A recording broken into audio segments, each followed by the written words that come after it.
If you were forced to marry a stranger just to escape a life you didn't choose, would you risk everything? And what about him? A man betrayed by love.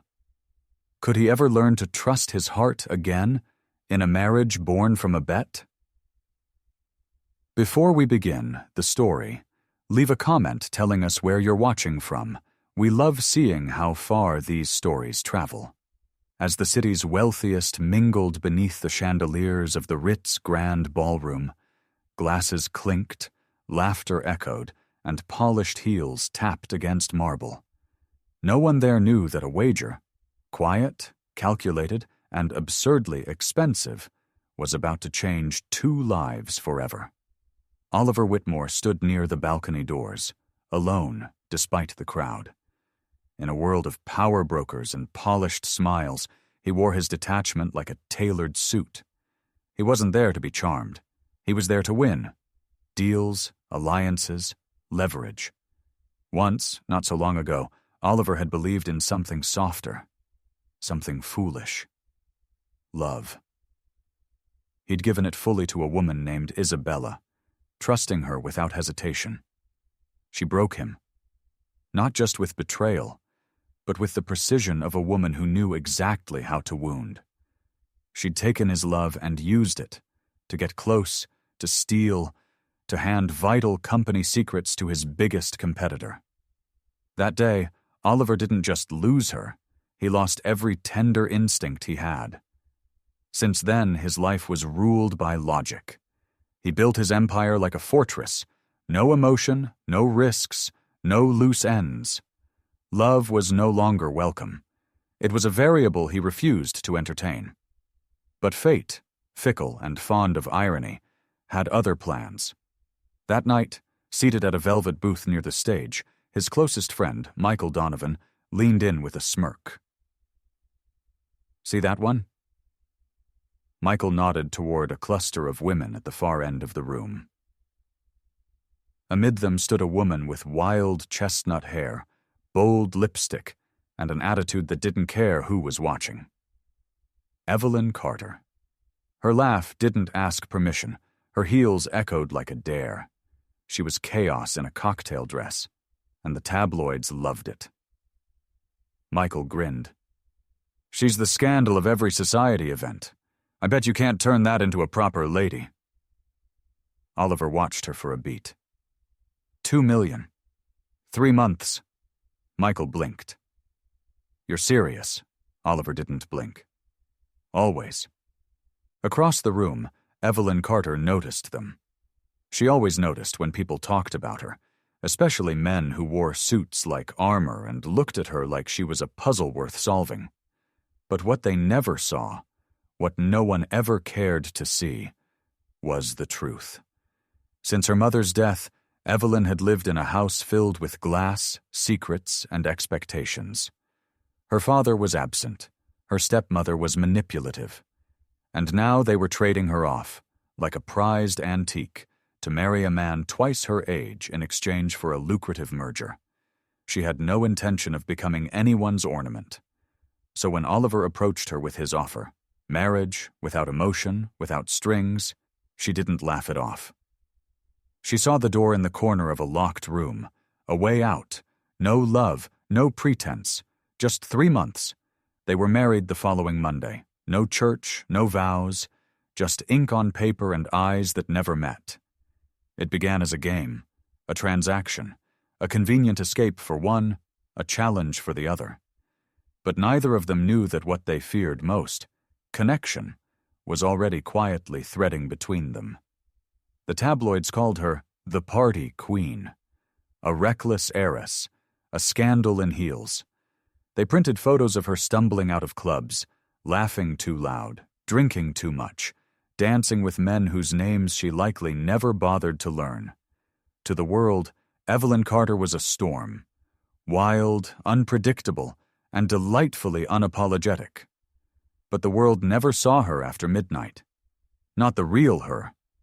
Oliver didn't either. Not at first. He married her out of calculation.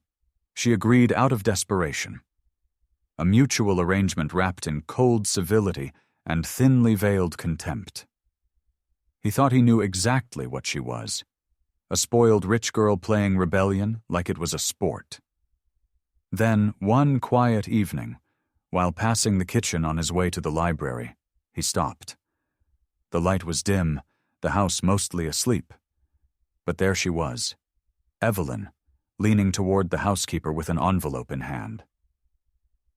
"This is for your son's tuition," she whispered. "Please, don't say it was from me."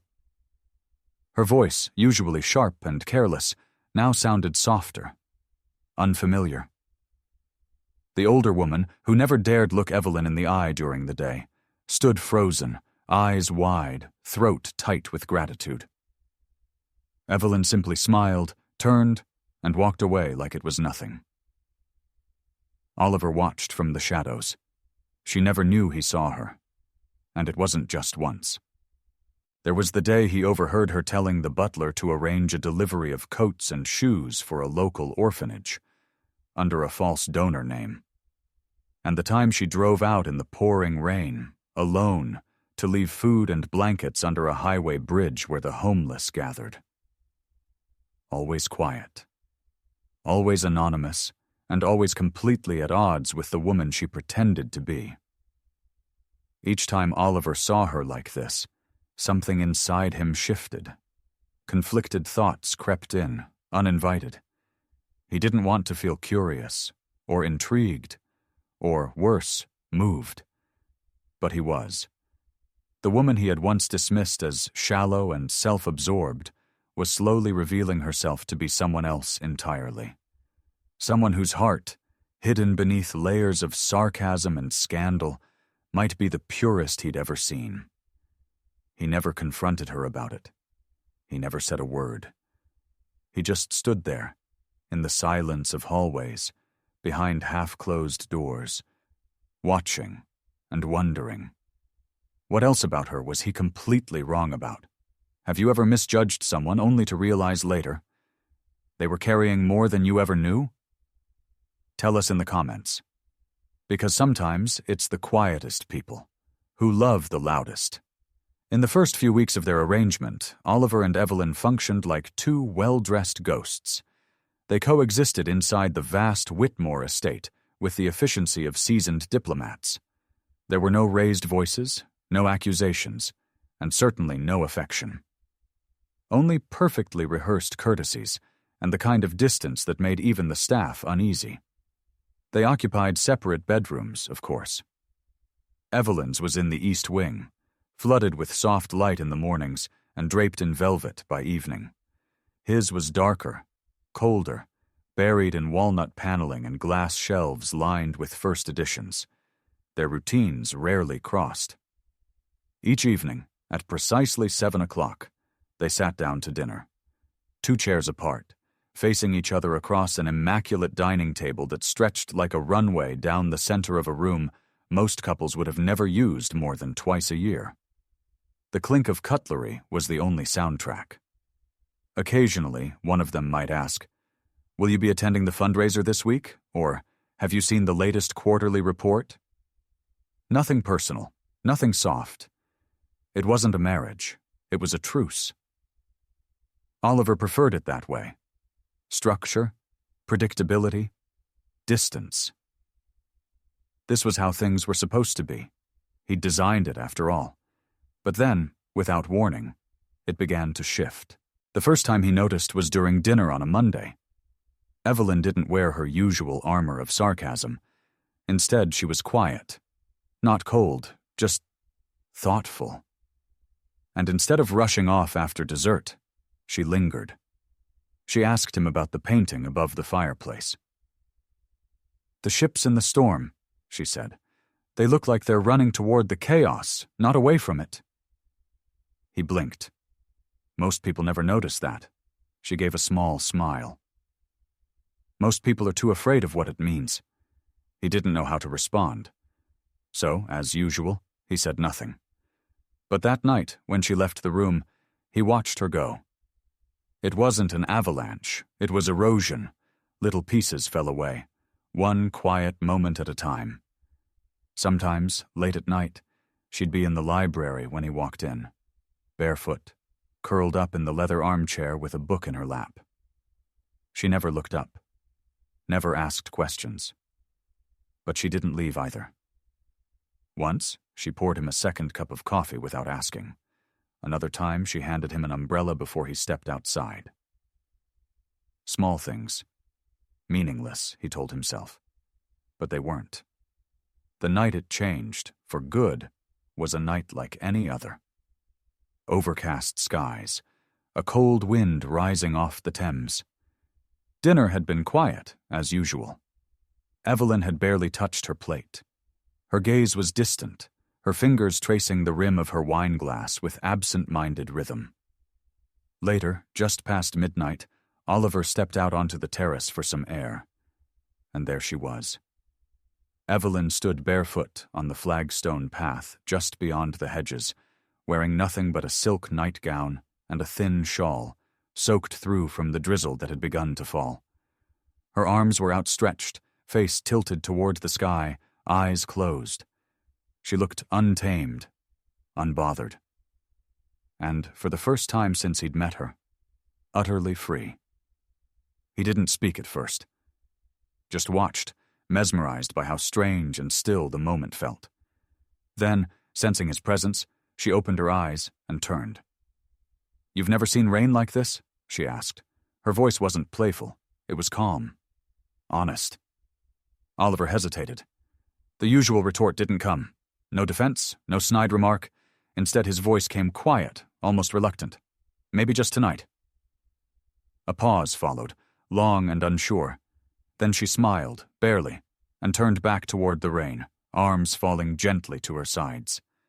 She didn't invite him to join her, and he didn't move. But something, in that pause, settled between them. In the days that followed, their conversations deepened. Not often, not loud, but real. Evelyn told him about her mother, how she died suddenly when Evelyn was 17, how her father shut down emotionally afterward, and how her stepmother filled the silence with manipulation and control. She spoke without tears, without drama, just facts. But behind every word was the outline of a girl who grew up fast and alone. Oliver didn't know how to comfort her. That wasn't who he was. But he listened. And one night, in return, he spoke. About Isabella. About the way she walked out without warning and straight into the arms of his business rival. About how betrayal, when it came from someone you trusted, didn't break you all at once. But piece by piece, Evelyn didn't flinch. She didn't interrupt. She simply sat across from him, quiet, steady, an anchor he hadn't expected to need. That night, as he lay awake in his room, Oliver stared at the ceiling and realized something unsettling. He had stopped viewing her as a challenge to manage. He had started wondering who she really was. Not the scandal, not the reputation. The woman. The one who danced in the rain. Who sat in silence without filling it. Who never asked for more than she was given, yet somehow gave more than she should. And for the first time in a very long time, Oliver felt something he couldn't quite name. Not love. Not yet. But it was the beginning of something neither of them had ever planned for, and neither of them knew how to stop. It was late afternoon when Evelyn heard the knock. 3 measured taps, 2 poised to belong to a servant. The kind of knock that never came without an agenda. She sat at her writing desk in the corner of the drawing room, surrounded by the low hum of silence and the faint ticking of a mantel clock that seemed too elegant to argue with. Soft amber light poured in through tall windows, casting long shadows across the carpet. Outside, the garden was quiet. Too quiet. The door opened before she could answer. Her stepmother didn't wait for invitations. She entered like she owned the room, high heels striking the hardwood with surgical precision, manicured fingers clutching a thick ivory envelope. Her expression was unreadable, but the way she placed the envelope on the table, slow, deliberate, theatrical, spoke volumes. "You should see it for yourself," she said, her voice smooth as a lacquer, lips curling into something just shy of a smile. Evelyn didn't move immediately. She didn't need to. She already knew. There's a particular silence that comes just before something breaks. This was that silence. She set down her pen, adjusted the collar of her sweater, and reached for the envelope. Her fingers, though steady at first, paused slightly as they touched the seal. Inside, photos. Dozens of them, printed on glossy paper with the cruel clarity of a camera that saw everything. Oliver, her husband, seated across a small candlelit table at a private restaurant in Belgravia. And across from him, Isabella, his ex, the one who had broken him, shattered him, made him the cold man she now called her husband. They weren't kissing, but they didn't need to be. The distance between them was too intimate, too familiar. Isabella's hand rested gently over Oliver's wrist, her posture curved toward him, like she belonged there, like she had never left. Evelyn looked at each photo carefully. Too carefully. She didn't speak, but her body told the truth. Her shoulders sank, her throat tightened, one corner of her mouth tugged upward, not in amusement, but in the hollow mimicry of a smile long abandoned. Her stepmother, now standing smug by the door, tilted her head. "You've always been good at pretending," she said lightly. "But don't embarrass yourself by pretending now." She left with the sound of her heels echoing like punctuation down the hallway. The room was still again. And Evelyn? She sat quietly for another 5 minutes. Then, without a word, she reached for the envelope and slid the photos back inside. She folded her hands in her lap and stared out the window at the garden she had never truly cared for. But today, it looked lonelier than usual. He was never mine, she thought. I was just a chapter between lovers, a placeholder in a heart still occupied. There were no tears, no shattering glass, no thrown accusations, only stillness. But beneath it, a quiet breaking. That night, she didn't come down for dinner. She didn't answer when Oliver called her name from the hallway. Casually, like he always did, as if they were friends, as if the distance between them wasn't already stretching wider each day. Instead, when the house grew quiet and only the occasional sound of wind whispered through the estate, Evelyn quietly opened her closet. She packed a small bag, nothing extravagant. One change of clothes, a pale blue scarf her mother used to wear, a single gold locket tucked inside a velvet pouch. No jewelry, no makeup, no keepsakes, and no goodbye note. At the threshold of her room, she turned back once, not because she doubted herself, but because part of her needed to remember what this place felt like before it became a memory. Then she stepped out, quietly shutting the door behind her like someone closing a chapter no one else would ever read. The next morning, she sat in a small, sterile law office downtown. No flowers, no music, just files, clocks, and a faint buzz of overhead lights. Across from her sat the Carter family's longtime attorney, a man in his 70s with thinning hair and a reputation for discretion. His eyes scanned the document in front of him, brows slightly furrowed. "Miss Carter, this is your entire inheritance," he said gently. "Are you sure about this?" She nodded once, not dramatically, just enough to confirm what she already knew. "I want it all transferred, today, into the Whitmore account under the name I gave you." He hesitated. "That trust is untraceable. No one will know where it came from. Not even your husband." "I know," she replied, her voice calm, steady, a little too calm if one listened closely. He studied her for a moment longer, then leaned forward and signed. With a single stroke of a pen, Evelyn relinquished everything her mother had left her.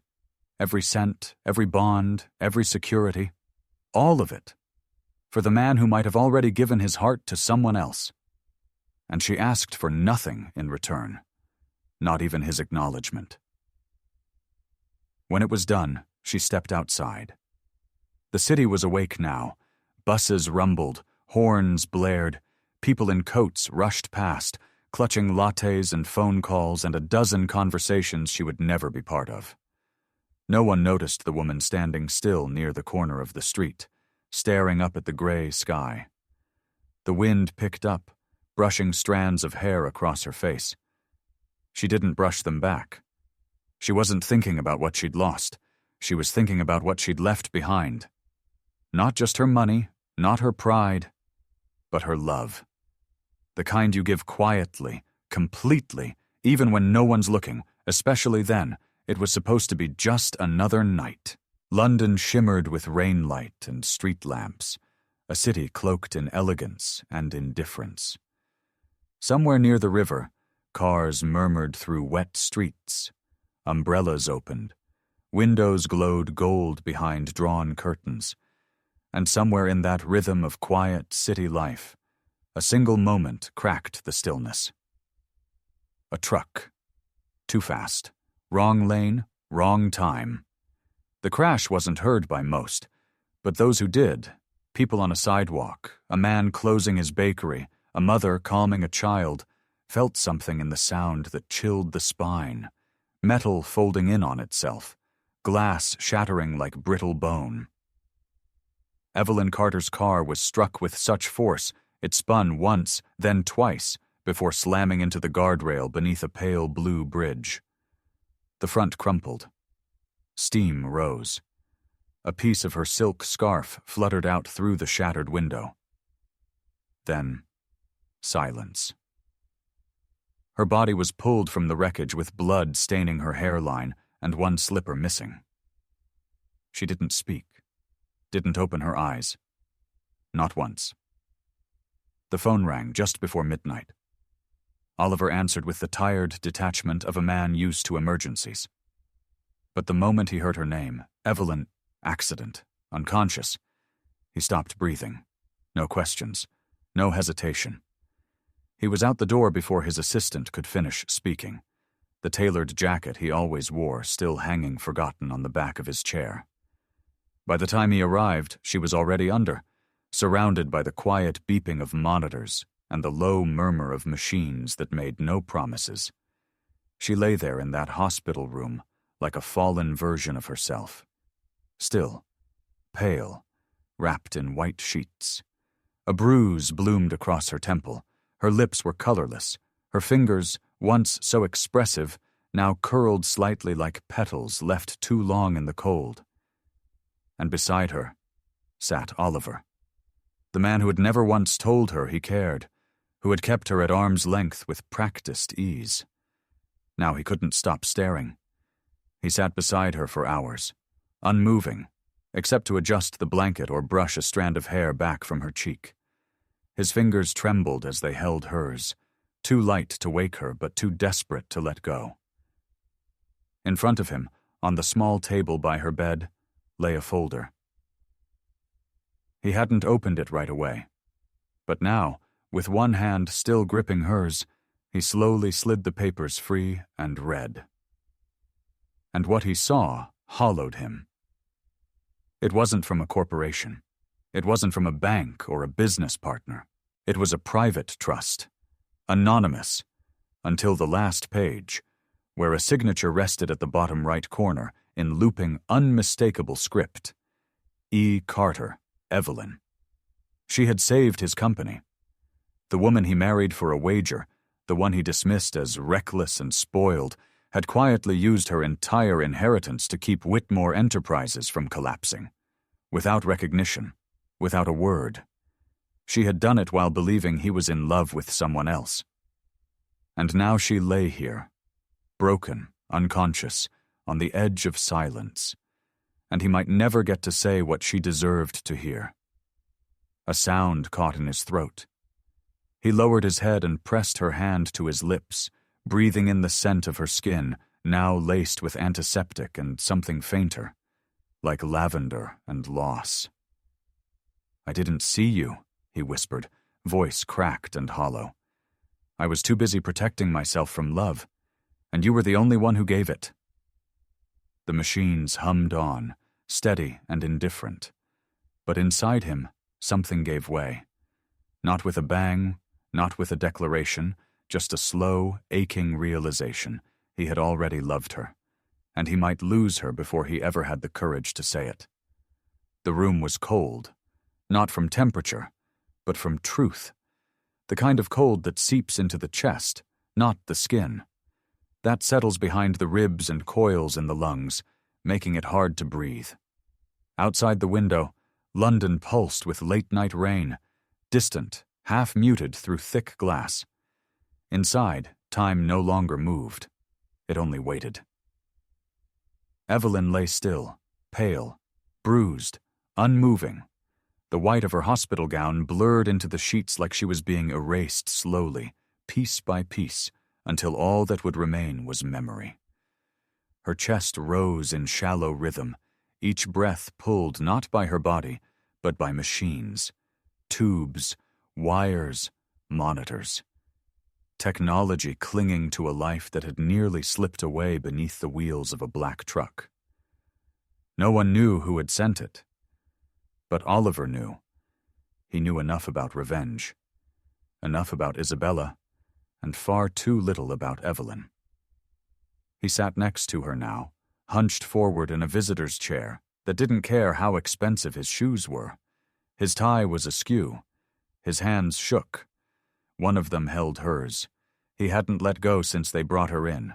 Her hand, once quick to gesture, to scold, to wave off affection with that signature mix of pride and charm, was limp now, cold, still. And his was trembling, not from fear, from everything. Guilt, rage, grief, and love. The kind he never admitted to, not even to himself. Not until now, when it might already be too late. On the small table beside him was the file. Unassuming. Thin. Inside. The truth. He had opened it expecting numbers. What he found was something else entirely. A financial transfer. Substantial. Enough to save Whitmore Enterprises from collapse. He traced it back, every route, every shell trust, until, on the last page, he found a name written with graceful, slanted certainty. E. Carter, Evelyn, the woman he'd married out of convenience, out of calculation, out of a stupid, pride-soaked bet. She had given up everything, quietly, privately, without asking, without even wanting him to know, and he never saw it, never saw her. Now she lay before him, bruised and broken, and he might never get the chance to say what she should have heard so long ago. He swallowed hard. His throat was dry. His voice felt like gravel. Evelyn. It came out low, hoarse. His forehead dropped to the back of her hand. I'm sorry. Nothing stirred. I was blind, too wrapped up in my pride, in my pain.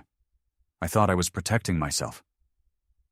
His fingers tightened slightly, not enough to hurt, but enough to feel she was still there. I don't deserve you, he whispered. The machines answered with their unchanging rhythm.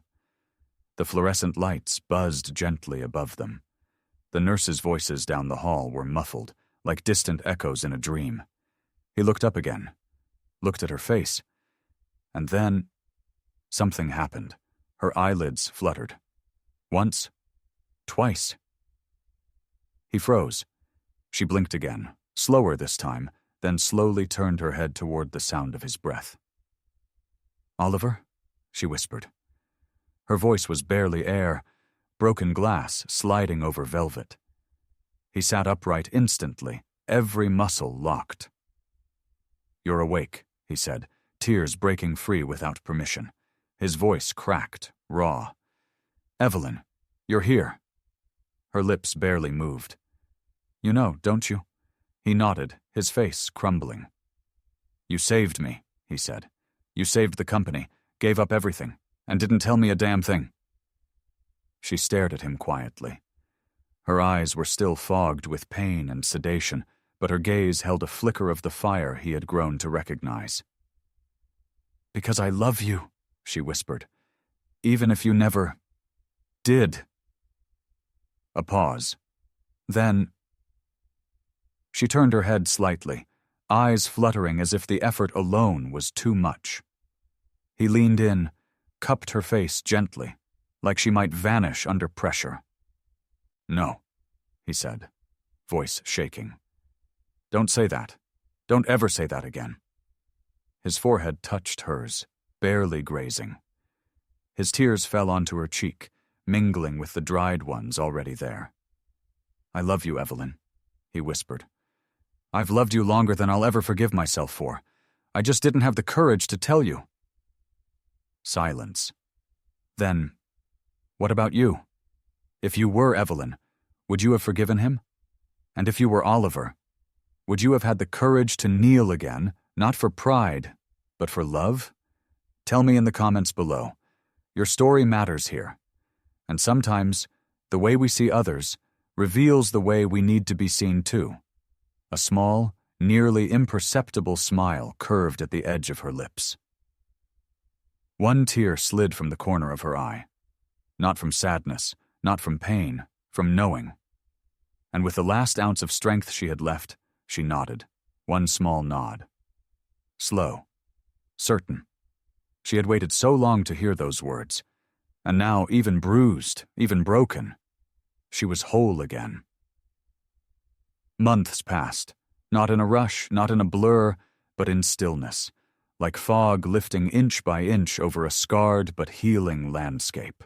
Evelyn Carter recovered the way people do after nearly losing everything, not just their lives, but their sense of self. Her bones mended faster than her heart. The bruises faded first, then the tremors, then the silence.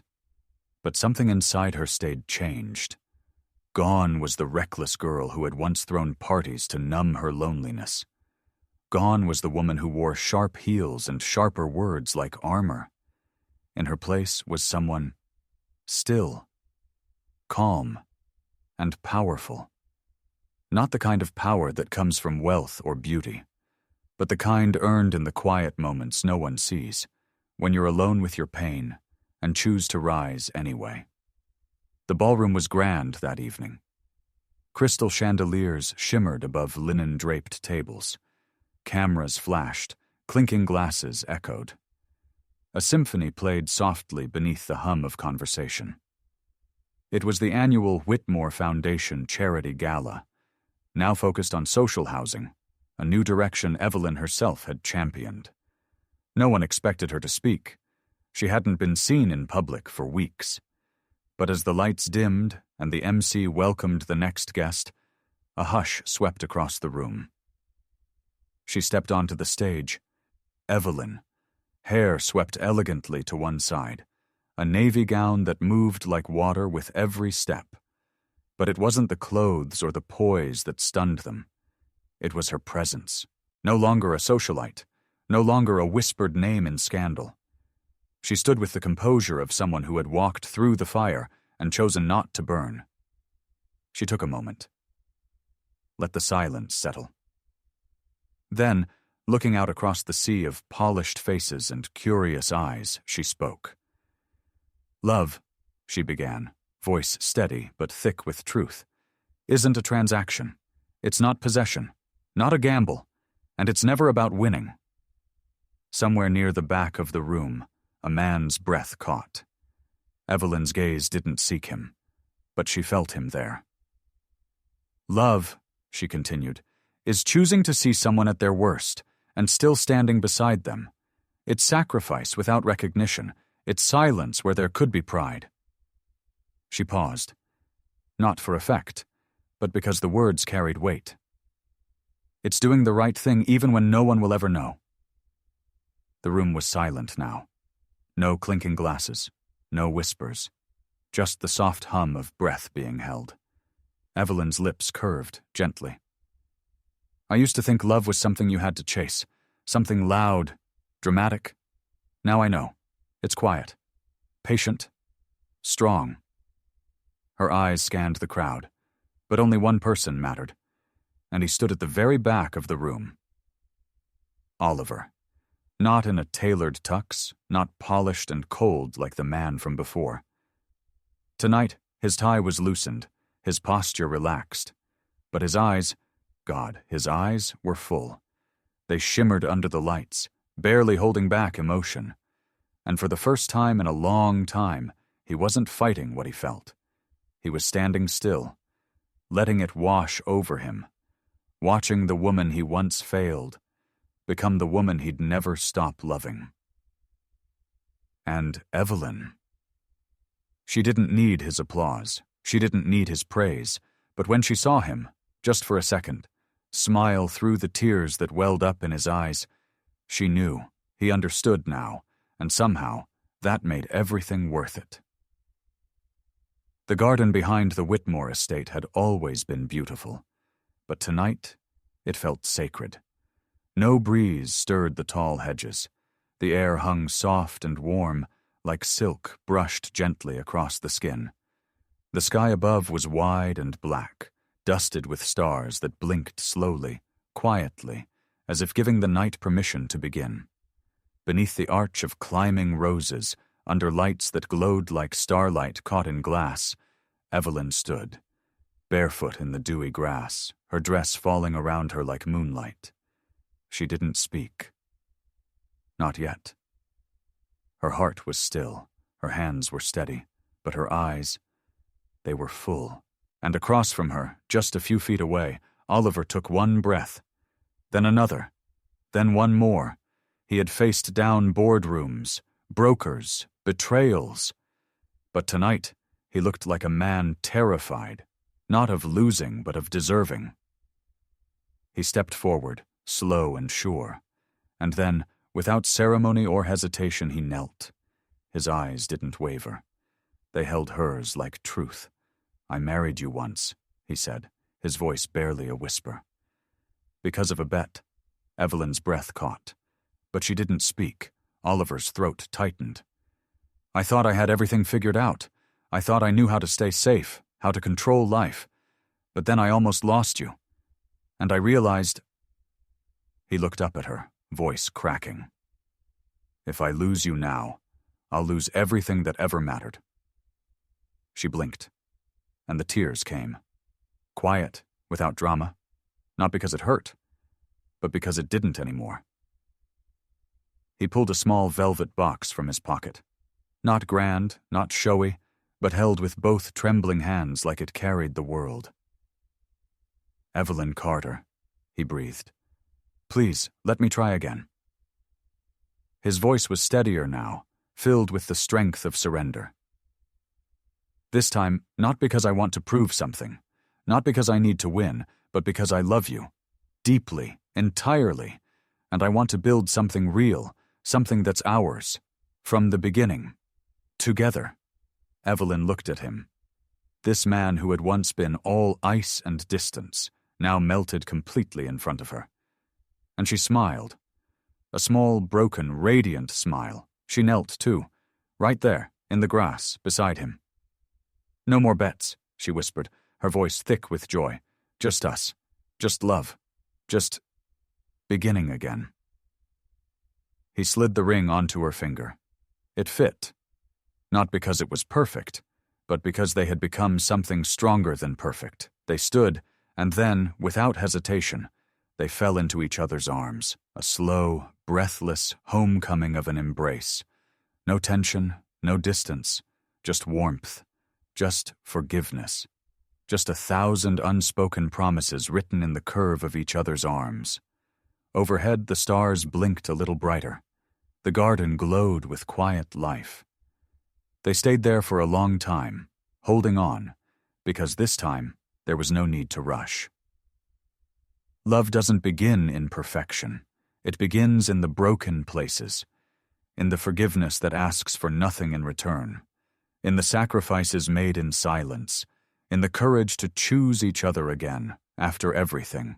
And sometimes, when timing finally gets it right, two hearts don't just fall in love, they find each other, exactly when they're ready, exactly when it matters most. If this story moved you, even just a little, leave a comment below. How did Evelyn and Oliver's journey make you feel? And on a scale from 1 to 10, how would you rate this story? Reading your thoughts helps us grow, heal, and keep telling stories that touch the heart. If you believe stories like this deserve to be heard, please like the video, subscribe, and share it with someone you care about. Your support keeps this channel alive. And sometimes, one story shared at the right time can change everything. Thank you so much for watching.